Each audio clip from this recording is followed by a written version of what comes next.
kabatang helmet! Good morning!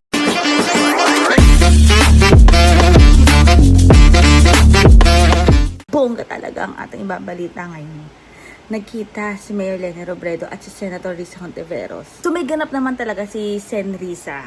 Nung umaga, siya po ay commencement speaker sa CBSU. So, wag nating politikahin yan mga kabatang helmet dahil yung mga troll, mga bashers dyan, malamang sa malamang politikahin na naman nila yan. Invited nga po doon si Sen Risa bilang speaker. Pero eto na nga, nung gabi, nagkaroon ng dinner with Mayor Leni Robredo at yung iba pang mga kawani sa LGU. Grabe talaga. Wala namang masama kung magsasubscribe kayo, mag-like at mag-share at mag-comment na rin po kayo. Lalo sa mga hindi pa nakasubscribe sa amin at nanonood. Ito na nga, wala namang masama kung tumakbo si Sen Risa sa 2028. Pero di ba mas maganda kung magtatandem sila ni Mayor Leni Robredo? Siyempre si Mayor Leni ang president, tapos si Sen Risa, siya naman ang vice president, di ba?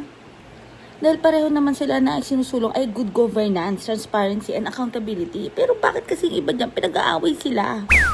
Magkapartido naman yung dalawang yan. Pero yung mga iba kasi sa SOCMED, talagang pinagsasabong silang dalawa. So, magandang pangitain to mga kabatang helmet. Maganda talaga yung nag-uusap sila. Maganda yung nagkakaroon talaga ng meet up. Or saan talaga na pag-usapan na nila dyan yung 2028. At sana talaga si Sen Risa makatandem ni Mayor Leni Robredo para sa 2028. Di ba mas maganda kung magtatandem sila? Mas malakas. Basta comment nyo na kung ano masasabi nyo dyan. Ay nako, ganda lang. Hindi kagaya nung nag-Facebook live na naman dyan, Diyos ko dahi. Puro na lang problema ang dala nun, no? Comment nyo nga kung sino yan.